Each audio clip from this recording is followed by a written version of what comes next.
Be ready, guys. 5 seconds. Start.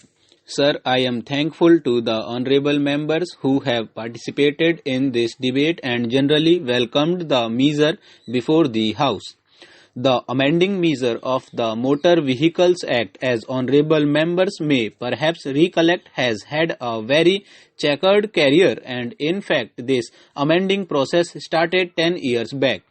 It went to the select committee stage and a certain finality was given to it at that time. Then it could not be pushed through. Later events made it necessary for further changes to be made in the amending measure, and I should think that this amending bill has come at a very opportune moment before the House, when the whole emphasis in the context of our planning is on the development of more and more transport capacity. I should like honorable members to view this question in that aspect, and if they do so, they will find that this bill provides for and enables various steps to be taken so that transport capacity can be fully developed. There was some mention about nationalization, and I thought the opposition to it, if any, was very mild and had become thoroughly modified in the course of these few months. It has come to stay, and that has been very well realized by honorable members who were not perhaps so happy as others regarding this question of nationalization. So let us consider what is the task that is to be done by the various transport systems in the country, rail, road, and so on. There is a huge task to be performed by all these. They have to go hand in hand and perform this huge task. It is well known that the rail transport capacity that will be generated in the course of the next few years will not be able to move all the traffic. We have said so on several occasions. The allotment of resources for the purpose of railway planning and development falls very much short of the requirements. Even as per the original targets, the railways have to expand their capacity by about 42 or 43 million tons, and the additional traffic that will be generated was calculated as 60 and odd million tons. So even as per the original targets, there was a gap of 70 to 80 million tons. Now certain targets have undergone an upward revision, for instance, for cement production. It is roughly calculated that the cost of the railway plan will have to go up by another rupees 100 crores to move these additional 50 million tons. So when there is so much to move and when there is so much traffic offering, there is no question of conflict between rail and road transport. Rail and road transport have to join hands and lift the traffic that will be generated. Viewed from this angle, it will be found that there is no conflict. One honorable member referred to this matter and said that the railways should not adopt a dog in the manger policy.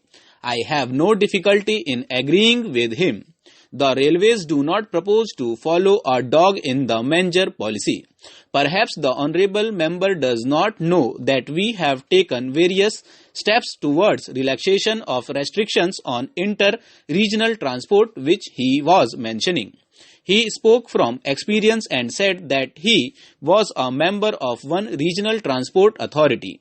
Even as far back as 1994, this subject was considered and state governments were advised to relax the restrictions that they were having both on private carriers and public carriers.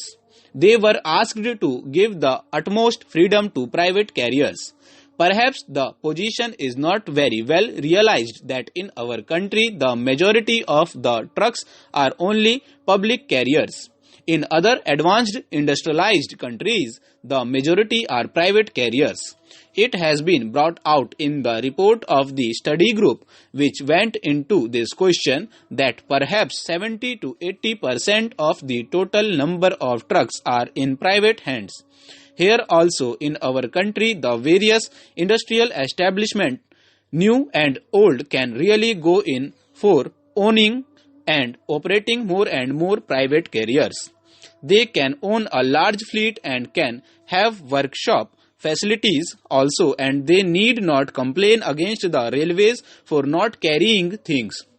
So the indication is that private industries and new plants and new units that are going to be set up can very well go in for owning a large fleet of private carriers which can carry goods over small distances.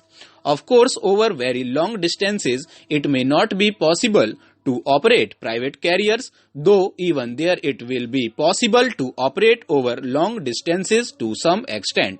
So there is no question of any conflict, as I said, between rail transport and road transport. Coming to road transport, let us see whether the nationalization policy of the state governments comes in the way of expansion of private road transport. Mr. Chairman, I wish to support this bill not because this is really a measure which will improve the conditions under which these institutions have come into existence in our country, but because I feel even a small thing like this which will regulate the running of these homes might do some temporary good. If we examine the reasons why these homes have come into existence, we will find that it is really a reflection on the social backwardness, because women are not educated, because women do not have the right to own property. Naturally, they are deserted, neglected, and are driven to the necessity of going into these homes run by the men in our society.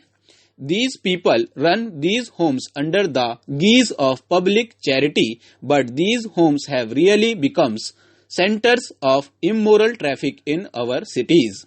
These institutions are not only not run by the state as they should be, but they are run by religious and semi-religious bodies, by the so-called public spirited men in our country, and as has been pointed out just now, it is stated in the report of the committee appointed by the Ministry of Welfare that they are even being financed by state funds, and grants made by the Ministry of Welfare are used by such institutions for unethical purposes. I do not know now we will be able to control them by passing a bill like this, which will give them some kind of supervision by the state.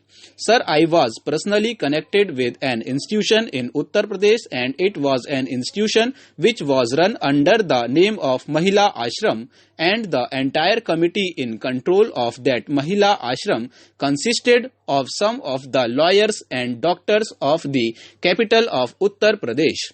The means by which they secured the finance to run this institution will prove on what basis this institution is running. For every month that an inmate spends in that home, the prospective husband will have to pay at the rate of so many rupees per month. The only idea of this institution is to get the inmates married, and once they are married, they do not keep a record of the marriage. They do not keep any record of what happens to the inmates after marriage. Everybody knows that they are taken to other provinces by the operating gangs. Sir, one of the institutions quoted in that report is worth mentioning here.